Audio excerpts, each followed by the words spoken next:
Warning, this video contains spoilers for Hazbin Hotel Season 1.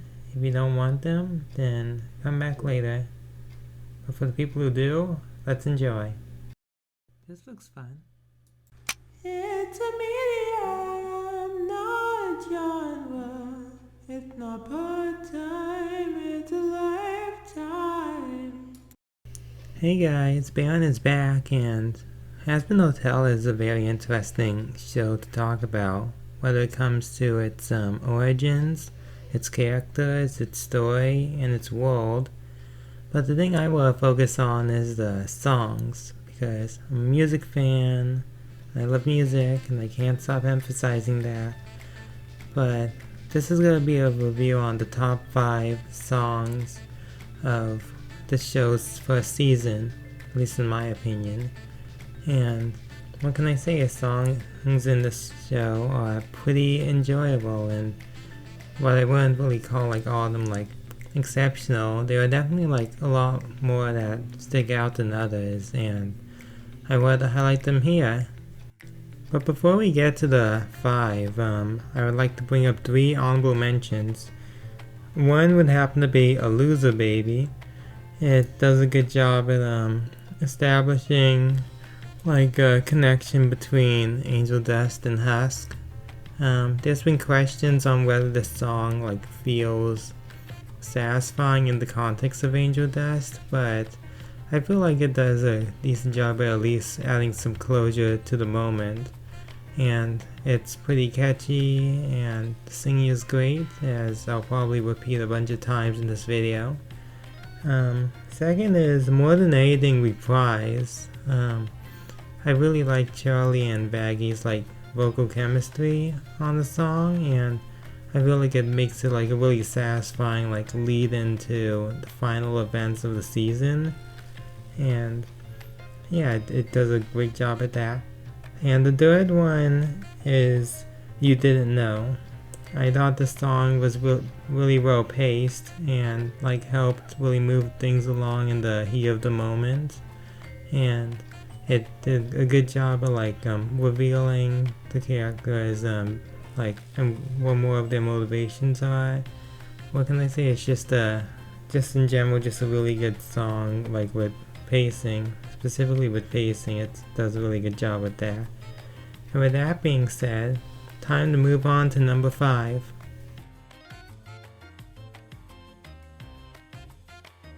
So I think that Lucifer is one of my favorite characters so far.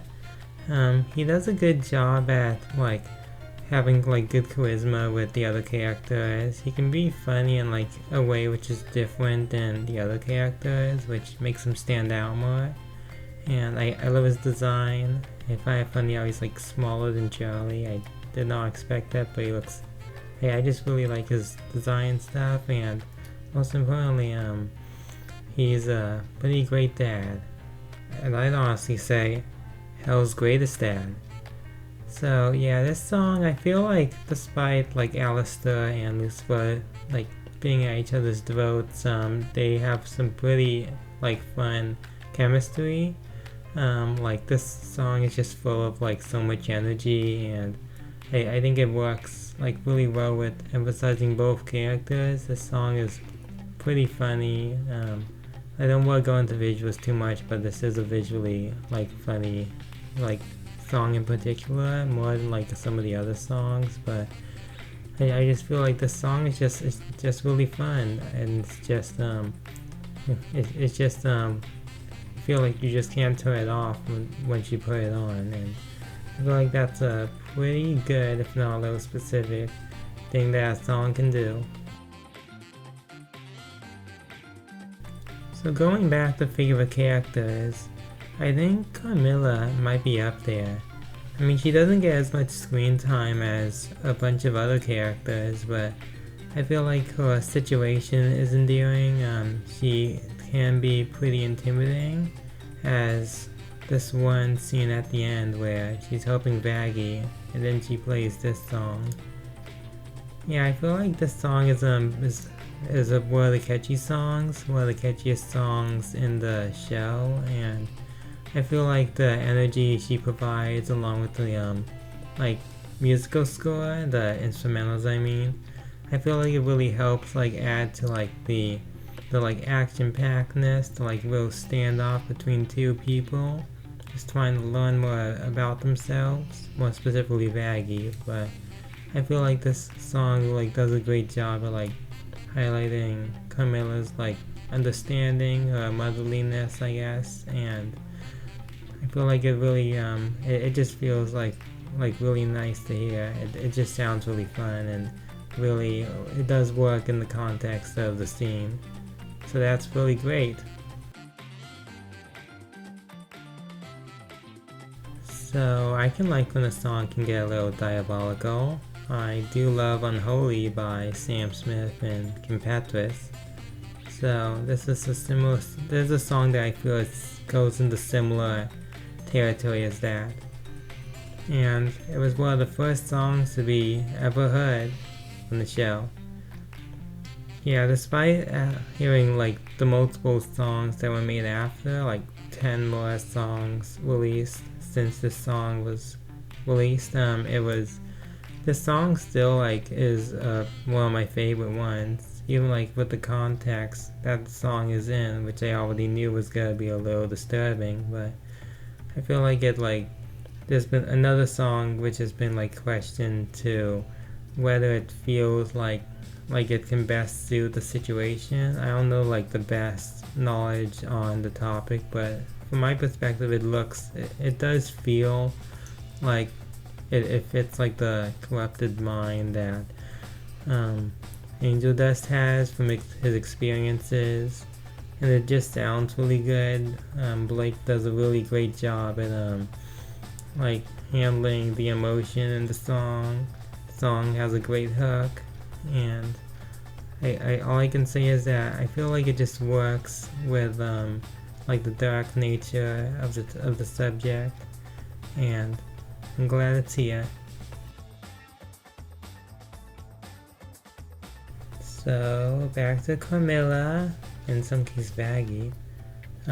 This song does a good job of like foreshadowing for like when they will eventually meet each other in person, and this song just has like really good vocal chemistry. Stephanie's voice, even though I really like it in the song, she sounds really it sounds really emotional with her like caring about Charlie and stuff. And even though I do find that like her voice really great on this song, I must admit it's a little weird hearing Vaggie's like normal like speaking voice, which is more like more monochromatic and melancholy, while her like singing voice is a lot more like high and and it just like deeper voice like when speaking and higher voice when singing. That's like what to say.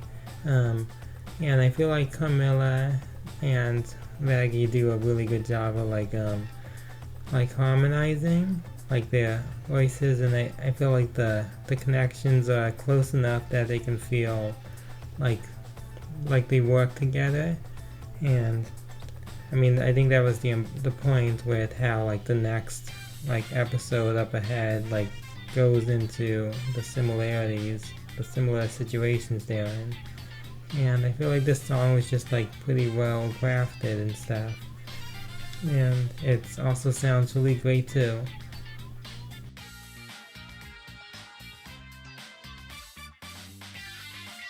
Oh boy, number one. Who's ready for number one? Here comes number one. We have number one. Who's ready for number one?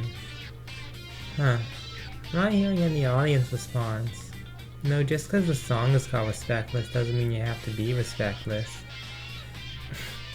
So this song is definitely one of the highlights of the show for me, and I feel like the conversation between Camilla and that V's member, like it does like have a lot of like energy with it, like where it being turned into song, and Lily Cooper just kind of steals the show with like her like expressive rhyming, rapping. It was really fun to like experience first time, and I just can't stop hearing it. The next times I think of it, there's so many quotables in the song, and that's always a good thing for songs to have. And I feel like just even though Camilla's like contributions aren't like nearly as big as like the previous two songs with her, this song, like her points do still work and are effective in the context of the episode and the scene. And what can I say? What else is there to say? A lot of other people consider this one of their favorite songs. Like, I wish I was more alone on this so I could say my opinion was more unique, but you know what? This song deserves it. So that was the video about the songs. I hope you guys enjoyed the talking about the songs. It'd be pretty fun, and more importantly, like something that would make you want to watch more of my content. And you can subscribe now if you want to go and see some of my other videos, like the Mean Girls one, which is probably like one of the most similar ones to this video, so it would make most sense for you to go there first. And I hope you guys have a great day or night, and you'll be catching this artist later. When I saw your face, it made me feel like a stranger in a brand new place, and it felt so good to be understood. There's so much I wish that I could say, so I'll be your armor. Do whatever it takes, I'll make the mistakes, I'll spend